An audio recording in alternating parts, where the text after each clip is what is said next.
Action. Halo teman-teman semuanya, ketemu lagi bareng saya yang tidak asing lagi. Narkoba jangan.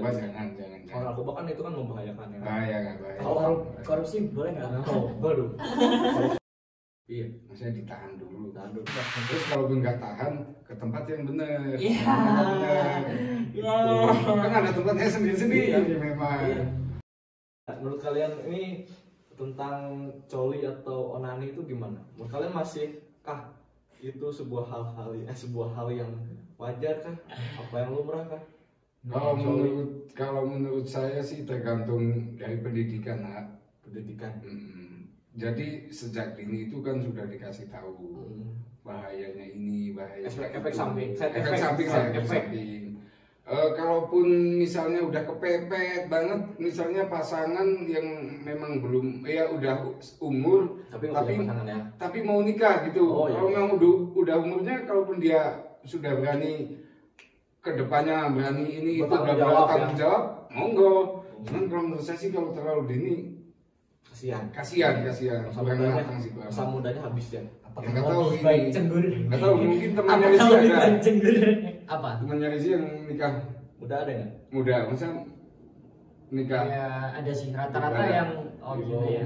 Ya rata-rata ya beberapa temen-temen yang nikah muda tuh gara-gara di rumah putus sekolah. Terus putus sekolahnya gara-gara apa? Maksudnya gara-gara corona 2 tahun ini? Enggak, putus sekolah ya mungkin dia udah ya mungkin karena biaya atau apa dan lain-lain. Pokoknya intinya udah putus sekolah terus langsung ya mungkin gabut di rumah daripada ngapain. Akhirnya ya, mungkin ya enggak terus ada maksudnya ada jodohnya juga kan harusnya. Itu pentingnya edukasi gitu. Ketika kita maksudnya ketika kita terkena istilah kendala ya, entah ekonomi entah apa ya, misalkan kita punya masalah di hubungan percintaan, terus kita malah paksa cewek kita untuk udah kamu daripada putus kita gini aja deh, kita seks aja yuk, aja biar boleh nikah gitu. Itu kan nggak boleh kan sebenarnya, meskipun apapun caranya, gimana caranya biar dia bisa nikah itu nggak bisa pakai cara itu, masih banyak cara yang lain. Kalau bukan jodohnya mah jangan dipaksain. Iya sih, itu kalau kembali ke prinsip sih, itu prinsip masing-masing sih ya. Maksudnya tanggung jawab sendiri-sendiri lah. Cuman paling nggak lihat kita berani tanggung jawab nggak gitu. Pertama itu seks edukasi penting. Kedua itu saya setuju banget kalau pemerintah itu melegalkan alkohol dan tempat prostitusi. Melegalkan dengan batas-batas dan ketentuan-kebijakan yang dibuat pemerintah. Tapi dilegalkan ya, bukan nggak dibolehin gitu. Tapi kalau menurutku gimana? Gini sih, Indonesia belum siap. Masyarakat Indonesia tuh belum siap sama yang kayak gituan di peraturan maksudnya ya. Jadi gimana ya, Indonesia tuh masih ya mungkin karena kurang edukasi juga sih ya. Kurang terpelajar mungkin. Soalnya kan emang dari kita lahir lah, ibaratnya kita sekolah SD SMP kan memang jadi pro kontra ini tentang masalah ini, free sex lah. Jadi dibelajarin apa enggak gitu. Ini boleh tahu nggak sih kita boleh coba nggak sih? Boleh coba. Nggak, maksudnya boleh coba dalam arti kita boleh tahu nggak? Boleh inilah belajar nggak sih gitu loh. Maksudnya nggak belajar terus di praktek kan, CD ya? Terus kaset terus diliatin enggak. Maksudnya kenapa seks itu harus dilegalkan kayak alkohol? Alkohol itu kan sebenarnya dilegalkan ya, tapi dia itu diberi kebijakan. Maksudnya dilegalkan tapi dengan syarat ada pajak. Ada. Dulu ingat gak, dulu alkohol itu dijual di Indomaret, di Alfamart, Mixmax, Guinness, Anchor, itu masih dijual di minimarket. Yang 1% lah ya itu. Yang enggak di bawah 5%, jadi di bawah golongan C. Ya, jadi di bawah 10% di bawah. Saya tahu sih ya, monggo dijelasin. Nah, itu kalau setahu saya itu golongan alkohol ada 3, A, B, C. C itu kalau nggak salah yang 1-5%, terus keterusannya 10-15%, yang terakhir di atas 15%. Yang kayak Midnight, bir, bintang. Bir itu masih bisa dijual di minimarket, tapi saset. Kemarin ada perubahan undang-undang tentang peraturan pelegalan alkohol itu. Nanti dibaca aja, cari aja undang-undang tentang alkohol. Itu masih ada, masih dilegalkan, tapi sekarang makin ketat lagi. Jadi dijualnya khusus di tempat-tempat yang memang boleh tempat-tempat khusus yang tempatnya untuk minum kayak Bali, karaoke, tempat karaoke, tempat klub malam. Kalau nggak supermarket besar, supermarket besar juga itu pakai ini loh syarat. Jadi minimal kalau mau beli alkohol kita harus punya KTP. Jadi nggak boleh anak di bawah umur yang beli. Nah, kenapa kalau menurutku tadi kembali lagi ya, yang kayak Indonesia belum siap, yang ngerinya.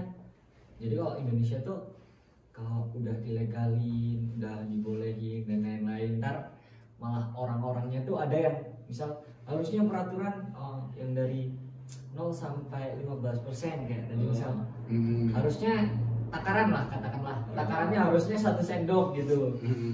Kenapa kebanyakan orang Indonesia misal 1 botol itu makanya dibikin kebijakan itu. Dulunya kan memang mix bir itu masih bisa dijual, tapi sekarang dikhususkan gitu loh di tempat-tempat yang tertentu aja. Nah, di ini aja di Circle K aja udah nggak ada. Udah nggak ada dulu Circle K, 7-Eleven, orang-orang di depan pada mabok gitu. Nah itu kan menghindari itu. Nah sekarang seks ini, prostitusi ini tempat legalisasi, bukan prostitusi, nama lainnya lokalisasi.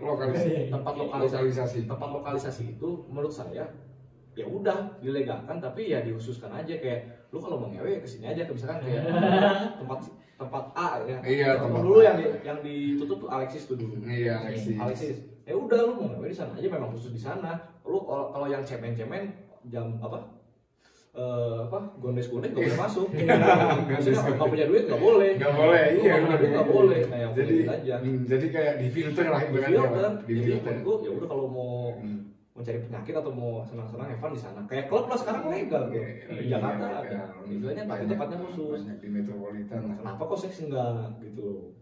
Padahal malah kalau misalkan nggak dilegalkan, kalau menurutku kalau nggak dilegalkan atau ditutup-tutupi gitu ya, malah banyak orang yang diam-diam tiba-tiba ya nyewa hotel di mana atau enggak kos-kosan aja dibikin tempat begitu. Iya, kos-kosan. Nah, itu kan bahaya, malah lebih bahaya.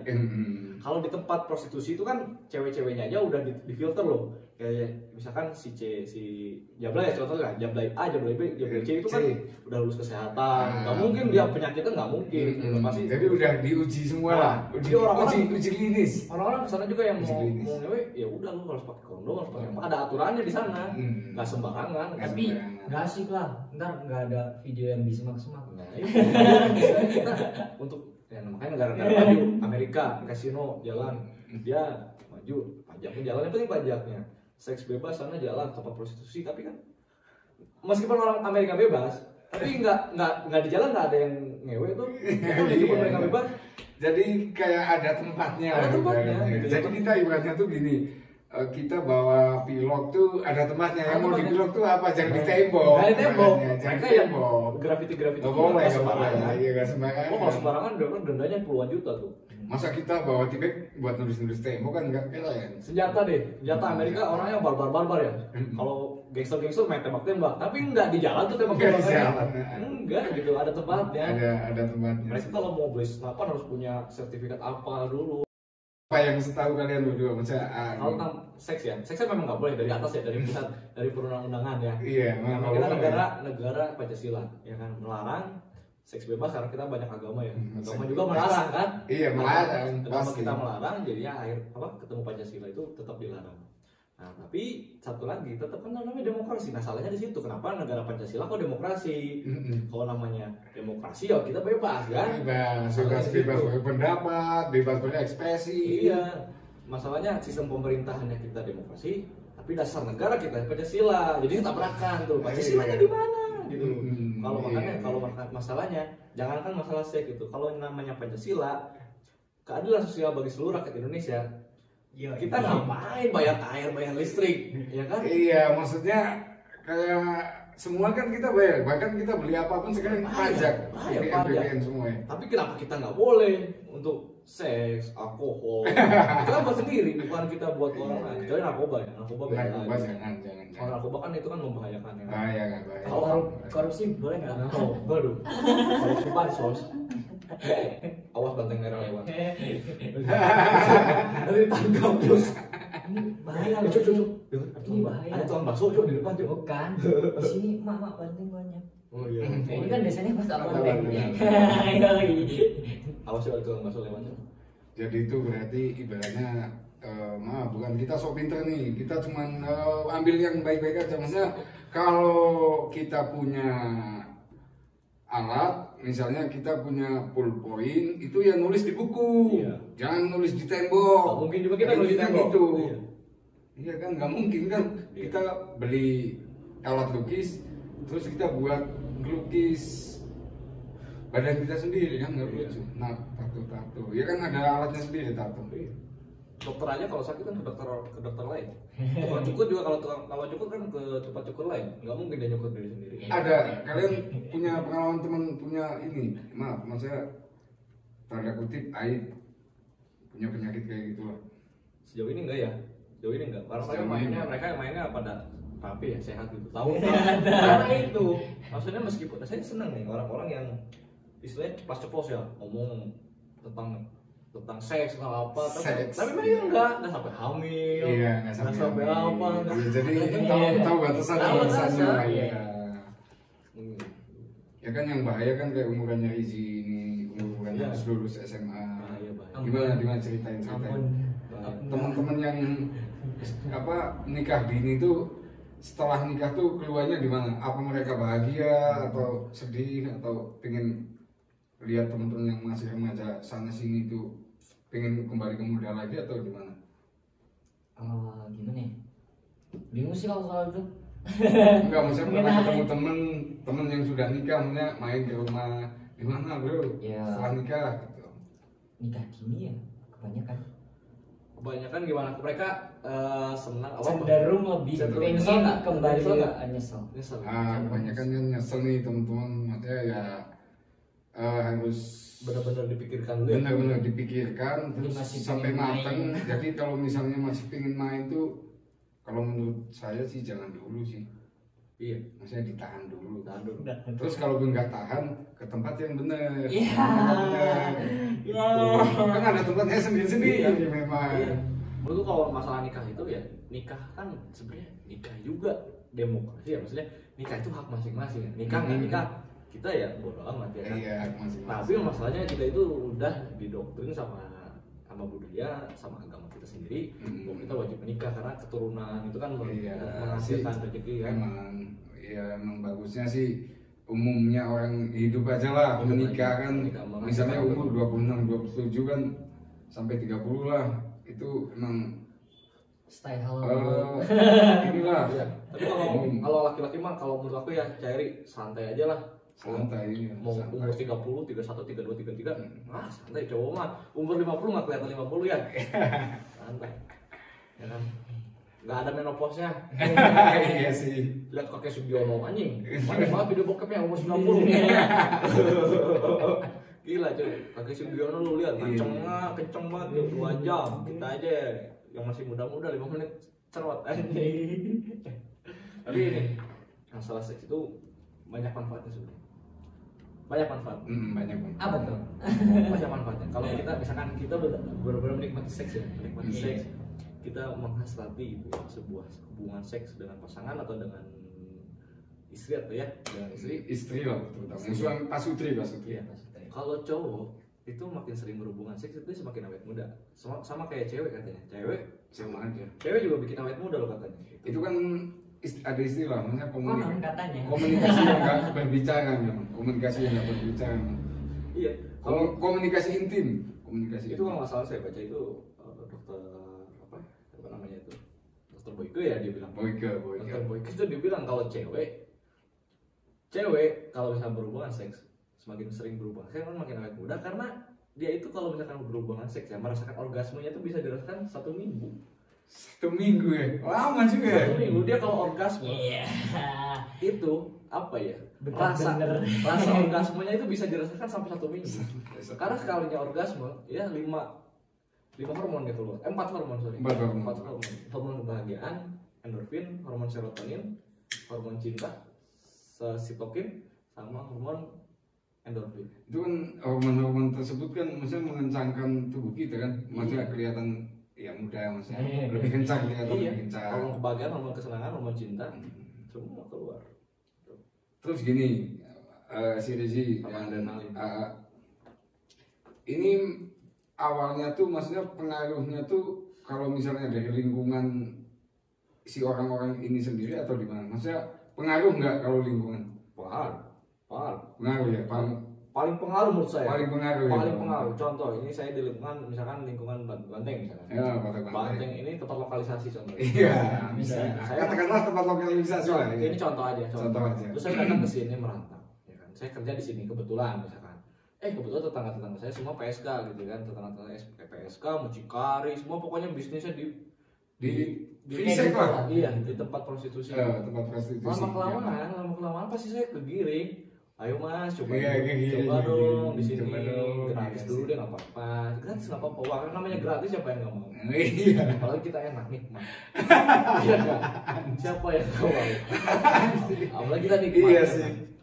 Kita pasti coba. Akhirnya nanti kita lama-lama ikutin gitu, oh lingkungannya seperti ini kita masuk, gitu. Nggak mungkin kita bisa lari lah dari lingkungan, masa nggak kita tetap kegiring lah, maksudnya kita ikut lah. Cuma orang yang berpengaruh aja yang bisa mempengaruhi lingkungan, bukan lingkungan yang mempengaruhi kita.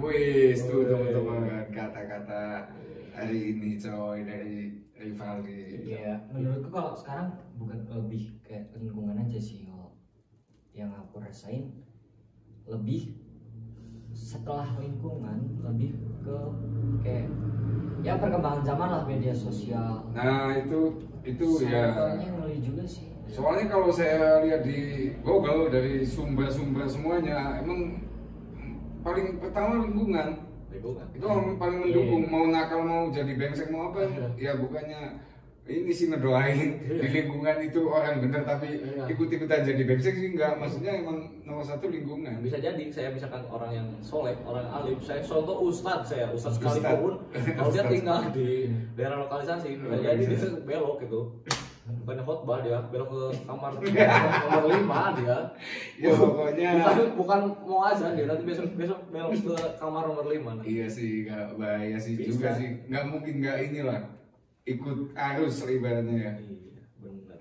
Jadi sebenarnya kita pintar-pintar milih lingkungan pertamanya itu satu. Tapi kalau udah terjebak di dalam lingkungan ya susah ya keluarnya. Dan jangan lupa pondasi. Pondasi agama ya. Ya pondasi lah penting sih. Ya, itu nomor satu. Intinya kalau yang mengerem. Intinya kalau kita mau terhindar dari hal seperti itu, pertama itu agama, keluarga, kedua keluarga, ketiga ya itu tadi lingkungan. Jadi agama, keluarga, lingkungan itu. Maksudnya lingkungan itu teman-teman gitu kan. Teman-teman. Iya. Kan saya ini kan ada juga saya baca-baca kayak misalnya nih si A, katakanlah inisial Bunga lah, ini si broken home, dia cewek kelas 1 SMA, dia bingung nih, nggak betah di rumah, mau ke sana mau ke sini. Nah itu yang kejadian yang sering di Indonesia tuh kayak gitu, saya lihat berita, lihat banyak gitu. Broken home. Jadi ketika di rumah dia nggak betah, dia cari rumah di luar. Itu termasuk berarti ya salah satu dari lingkungan. Ya makanya tadi kan satu lingkungan, kedua keluarga, ketiga itu tadi teman-teman lingkungan. Satu pondasi agama, kedua keluarga, ketiga lingkungan teman-teman. Jadi kayak istilah broken home kan, ibaratnya udah belum, pikiran tuh belum. Paling rata-rata susah diminimalisir. Kalau agamanya nggak kuat, kalau agamanya nggak kuat, misalkan imannya nggak kuat, kalau masih ada keluarga masih bisa ketolong. Kalau agamanya udah nggak kuat, keluarganya udah nggak ada, hancur-hancuran, ya lingkungannya hancur-hancuran. Imannya nggak kuat, imunya nggak kuat, iya, kacau kan? Iya. Ada temen, maksudnya yang teman dekat lah. Kalau teman dekat sih nggak, tapi rata-rata itu begitu ya, bukan teman sih. Ya pernah ngobrol aja gitu mungkin ya sama seseorang gitu. Apa istilahnya? Pelanggan saya. Ya. Enggak pelayan berarti ya? Pelayan saya itu. Pelayan. Mbak, awalnya berarti coba-coba itu ya. Ya saya tanya. Ya, coba-coba. Kenapa kok sampai seperti ini? Mas, di mana ekonomi? Ya berarti duit. Iya, faktor ekonomi sih memang. Terus kedua kenapa? Itu sih di beranda paling nomor 1 dari dulu saya lihat link-link teman-teman maksudnya emang gitu. Ekonomi Mas gimana ya? namanya susah. Zaman sekarang susah cari uang. Terus gaya hidup semakin meningkat tinggi. Harus gaya hidup lah, gaya hidup dulu. Ya, terus kedua tuntutan hidup tinggi semua mas. Biaya sekarang beli susu anak, beli listrik lah semua. Sekarang itu begitu biaya besar. Ya juga sih bener. Ya kalau tapi kenapa mbak pilih jalan ini? Karena nggak ada jalan lain katanya. Wah sedih banget. Berarti sekecil sesedikit itu lapangan pekerjaan kita. Maksudnya sampai orang-orang ya udahlah jual diri aja gitu. Iya sih, maksudnya saya kadang bingung kan istilahnya negara kita itu ada slogan Gemahri Pavlov Jinawi. Bisa di mana Gemahri Pavlov Jinawinya? Kita kerja aja kayaknya susah, begitu cari kerja sana sini. Apalagi sekarang Covid 2 tahun, orang banyak yang di PHK segala macam. Mau cari uang aja kita harus bayar dulu kan. Kadang-kadang kita sekarang mau masuk pabrik kita harus bayar dulu kan. Bayar dulu. Mel. belum ngurus prakerja yang kartu prakerja itu sana sini. Cuma dimodalin 600.000 tuh prakerja. Mau apa namanya? Satu bulan itu. Iya, dapat 600. Cuman ngurusnya ribet kayaknya. Kita kayak latihan kita kualifikasinya kita apa aja, kita dites gitu. Ya tapi ya anjir dapat apa? Buang-buang duit. Negara buang-buang duit buat prakerja ngapain? 600.000 mending langsung buka lapangan pekerjaan aja misalkan 500, berapa ratus miliar, hampir triliunan itu. Dia bikin kartu prakerja buat ngebiayain orang-orang biar bisa masuk kerja dengan kualifikasi yang bagus, biar tahu SDM kita sejauh mana. Ngapain? Mending kita langsung kasih pelatihan gratis. Begini loh cara kerja yang baik, SOP-nya bla bla bla, buka lapangan pekerjaan kan selesai. Nah itu prakerja itu sebenarnya duit. Kita kembali lagi ke fisik tadi ya. Maksudnya berarti paling inti itu emang fondasi agama dari sejak dini. Entah itu agama apapun lah. Faktornya banyak. Iya, harus dikasih ajaran dari agama dulu. Iya. Terutama kalau saya sih gitu lah. Kalau ngobrol yang tadi tuh kalau udah kelas 1 SMP sih memang setuju juga. Setuju. Maksudnya harus ada edukasi tentang seks. Bahayanya juga. Karena kita anak muda yang masih kecil ya di bawah umur itu, mereka kan mengakses HP itu kan bebas ya. Buka apapun mereka bisa kan sekarang. Bisa sekarang. Nggak ada rem pokoknya. Nggak ada rem. Ibaratnya kita tuh hidup di negara yang santuy, paling santuy malah satu. Kecuali kita hidup di Korut. Di sana kan cuma 13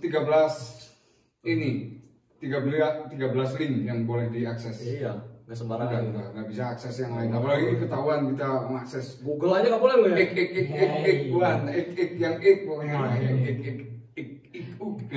Kita tuh benar-benar diperbudak negara kalau di Korut. Nah, tapi enaknya ya mereka dibiayai negara semuanya. Iya, maksudnya serba di monitor dari dinasti. dari si Kim Jong Un. Kim Jong Un. Di kita tuh sekarang kayak anak-anak yang masih umur SMP SMA tuh kayak dikasih HP sama orang tua tuh nggak tahu kan, orang tua nggak tahu dia browsing apa kan. Itu. Nah, terus orang tua zaman dulu tuh ya itu kadang-kadang nggak tahu ya, kita nggak bisa nyalain siapa sebenarnya. Iya, cuman kan memang perkembangan zaman. Nah, maksudnya banyak orang tua yang bilang ya kita sayang anak, kita ngasih HP, ngasih apa segala yang dia mau kita kasih. Ya, siapa sih yang nggak mau orang tua yang nggak sayang anaknya ya kan? Iya. Siapa sih yang nggak mau ngasih sama anaknya? Tapi kadang-kadang kebablasan. Anaknya minta motor, kasih motor, belum punya SIM, kasih motor. Iya. Minta mobil, kasih mobil, belum punya SIM. Kasih HP, belum nggak ngerti apa-apa. Padahal di HP itu kan banyak apa, semua bisa diakses. Iya.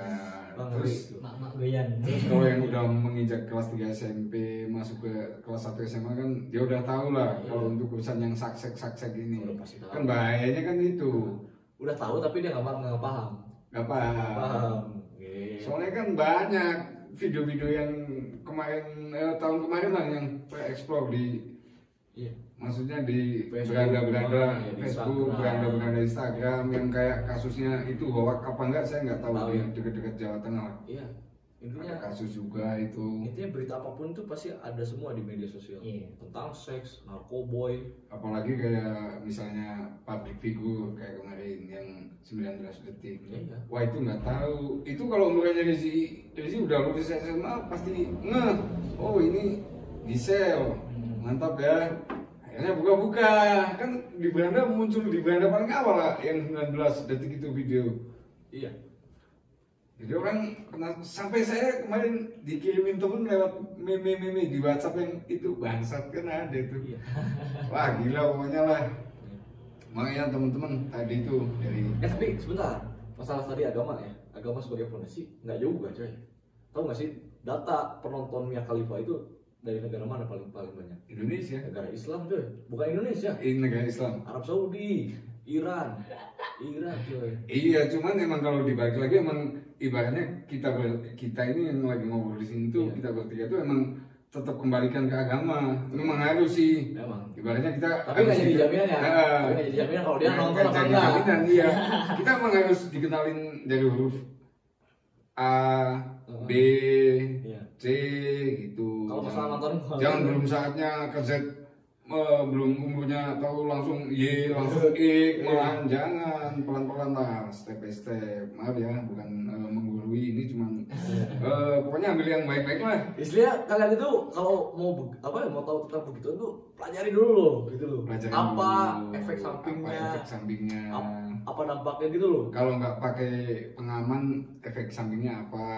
Ibaratnya kan kayak misalnya plus ketemu min jadinya apa gitu. Kalau plus ketemu plus gimana tuh? Kalau plus ketemu plus kalau plus ketemu plus. Ya, jadi bagus lah. Bagus. Positif ketemu positif, tambah positif. Ya, tambah positif. Yang nggak boleh itu negatif ketemu negatif. Bahaya. Jabrak. Berarti beda sama apa ya? Kayak di perhitungan matematika ya. Kalau positif negatif sama negatif ntar jadi positif. Iya.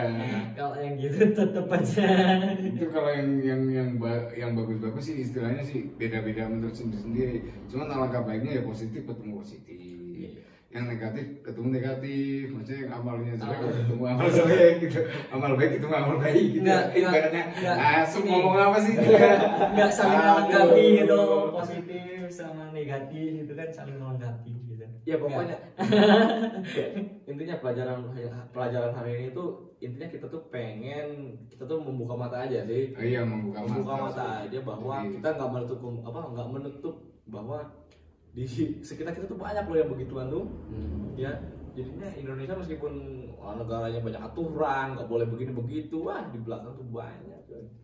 Bahaya malah justru yang begitu. Ya. Jadi kalau menurut saya sendiri ya, kalaupun mau ngapa-ngapain itu ya nggak ada masalah tuh kan ada tempatnya sendiri. Mau dugem ya ke tempat dugem. Iya. Mau ngaji ya ke tempat pengajian. Iya. Mau dangdutan ya ke tempat dangdutan. Iya. Udah ada ininya sendiri-sendiri lah kita. Udah ada porsinya masing-masing. Kalau mau jalan bareng hitam putihnya ya monggo. Iya. Besok ngaji, besoknya dugem. Iya. Besok dugem, besok karaokean. Balik lagi kan kita negara bebas itu. Saya bebas beraktivitas, bebas berekspresi, bebas monggo mawon. Yang penting tidak merugikan orang lain, tidak menyolong, tidak mencuri, tidak osop, ambil sandal ya teman. Iya emang itu aja, kita tetap namanya masuk manusia, dosanya masing-masing ya. Kita nggak tahu gitu. Tapi yang penting kita berbuat baik sama orang. Kita itu kalau masalah ibadah urusan dapur lah. Masalah amal ibadah masalah dapur. Oh, iya. Ini